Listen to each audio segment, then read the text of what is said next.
Bom dia, minha turma de filosofia. Tudo bem com vocês? Como vocês estão? Espero que estejam todos desfrutando da mais perfeita paz. Pessoal, no dia 27/8, eu botei aí um resumo falando sobre a arte do diálogo. Vocês devem estar lembrados disso. A importância do diálogo, né?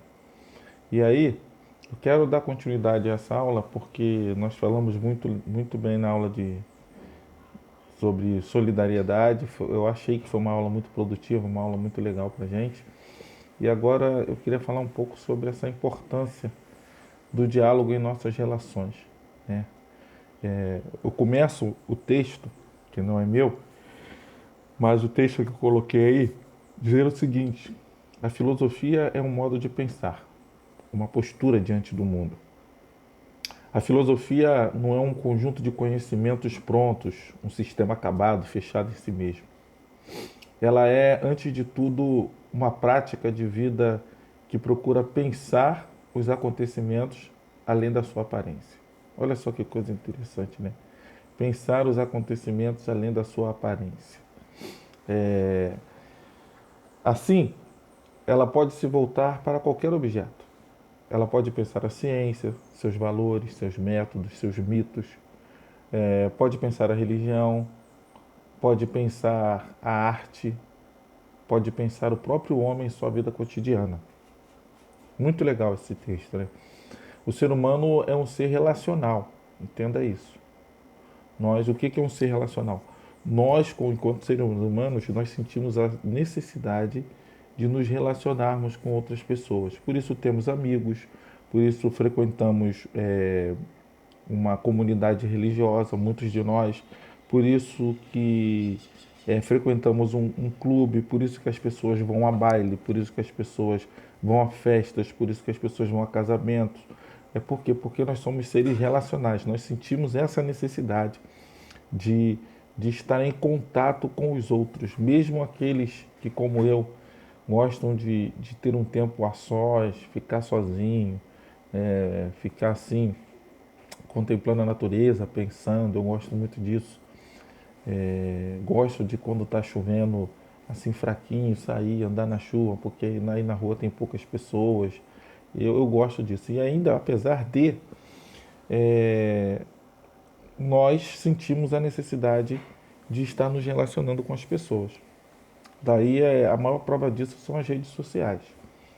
Né? Estamos globalizolados. Né? Embora a gente esteja é, juntos, unidos por uma rede, muitas das vezes estamos isolados dentro do quarto, em nosso mundo, em nossos pensamentos.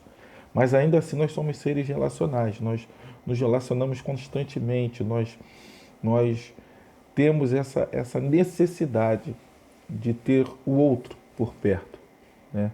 De ter alguém por perto, nem se for só para reclamar, nem se for só para ter alguém com quem você possa dividir algo.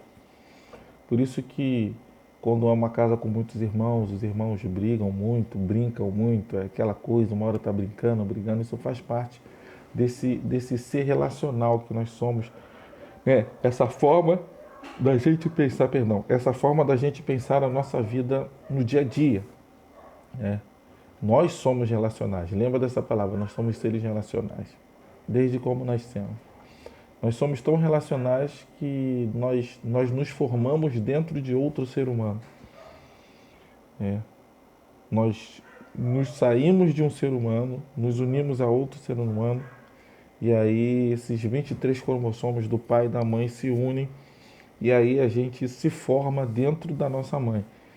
Isso nada mais é do que relacional. Somos seres relacionais. E aí, durante a formação daqueles 9 meses ou das 42 semanas, a gente vai firmando uma relação de afeto, uma relação de dependência, uma relação de crescimento, uma relação de dependência física, porque somos relacionais. Nós temos essa necessidade de nos relacionarmos fisicamente, emocionalmente e espiritualmente com outras pessoas. É assim que somos. E uma das coisas que nos difere dos outros animais, além de ser de muitas outras, é que podemos nos comunicar e nos expressar através da fala. E agora, olha só que interessante. A gente fala da questão de se expressar através da fala.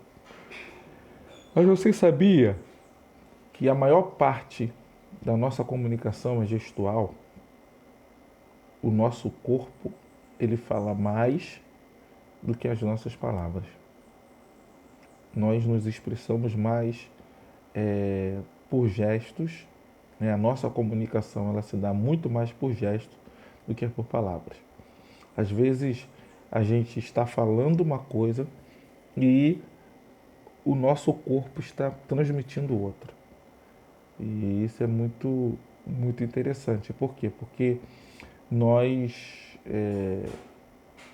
conseguimos nos comunicar mais por aquilo que vemos do que por aquilo que ouvimos. Isso faz parte do ser humano, isso faz parte da gente. Isso é um pacote que veio na nossa estrutura, no nosso DNA. É um pacote que, dentro do pacote da criação divina, uma das coisas que fazem parte da vida da gente é esse ato de se comunicar, né? Através da fala e do gesto. Isso que difere a gente dos animais. O papagaio, ele fala, professor? O papagaio, ele reproduz aquilo que ele ouve. Ele faz, na verdade, uma reprodução de sons. É isso que o papagaio faz. O ser humano não. O ser humano, ele fala e a fala do ser humano é carregada de significado. Nada do que a gente falamos, nada do que a gente, desculpa, que troço feio, né? A gente falamos, nada do que nós falamos ou nada do que a gente fala, desculpa aí o deslize gramatical. Nada do que nós falamos é desprovido de intenção. Tudo que a gente fala tem uma intenção naquilo que a gente fala. Até quando a gente fala brincando. A minha esposa costuma dizer que as maiores verdades a gente diz na hora que a gente está brincando. As maiores verdades são ditas no momento de brincadeira, que as pessoas aproveitam os momentos da brincadeira para falar uma verdade que talvez ela não teria coragem de falar dentro de um outro contexto. Então, quando a gente não fala uma coisa de propósito, a gente fala algo com propósito. E aí a gente entende que nesse processo a gente difere dos animais por causa disso. A nossa linguagem nem sempre é a fala, a nossa linguagem às vezes é o gesto. Né? Quando os bebês, isso ainda não é possível, e o fazemos através do choro ou através das expressões que nos ajudam a expressar nosso incômodo. Conforme vamos crescendo, vamos aprendendo a falar e a nos comunicar. Só que isso nem sempre é tão simples e tão fácil. O bebê ele não sabe falar, ele chora. A mãe conhece o choro do bebê. A mãe sabe quando o bebê está com mãe, a mãe sabe quando o bebê está com fome, a mãe sabe quando o bebê está sujo, a mãe sabe quando o bebê está sentindo dor, a mãe sabe quando o bebê está enjoado. A mãe sabe isso tudo só pelo tipo de choro que a criança faz. Quem não conhece acha que a criança está chorando sempre pelo mesmo motivo. Mas quando a mãe percebe a tonalidade do som da criança, ela diz, isso é manha, tá com manha, que é cola. Bebê recém-nascido, a mamãe sabe. Ih, tá chorando, isso é cólica. Esse choro desse jeito assim, eu já sei que é cólica. Ih, esse choro é fome. Ah, esse choro é sono. Então, a mãe sabe se comunicar com o bebê e o bebê está emitindo aquele som, mas pelo gesto que ele faz e pelo som que ele emite, a mãe consegue se comunicar com o bebê, o pai ou o adulto consegue se comunicar com o bebê. Agora, que interessante e que importante a gente precisa entender. À medida que a gente vai crescendo, a gente vai aumentando a nossa fala e o nosso campo de comunicação. O que deveria facilitar, na verdade, começa a complicar. Por quê? Porque cada um de nós nos expressamos de uma maneira e nem sempre aquilo que a gente fala o outro entende, nem sempre aquilo que a gente expressa o outro aceita. Então fica assim, meio que complicadinho. nas nossas comunicações. E a maioria das nossas confusões, das nossas brigas, dos nossos desentendimentos, passam a ser resultado daquilo que a gente não sabe falar. Porque o problema não é o que se fala, o problema é como a gente tem falado. E isso às vezes muda todo o contexto, isso muda toda a nossa visão, né? E aí a gente precisa entender como que isso é possível, como é que a gente pode melhorar isso, né? Quando se trata de relacionamento entre seres humanos, a melhor pedida é sempre o diálogo, a conversa, a expressão de sentimentos e outras através da fala clara e sincera.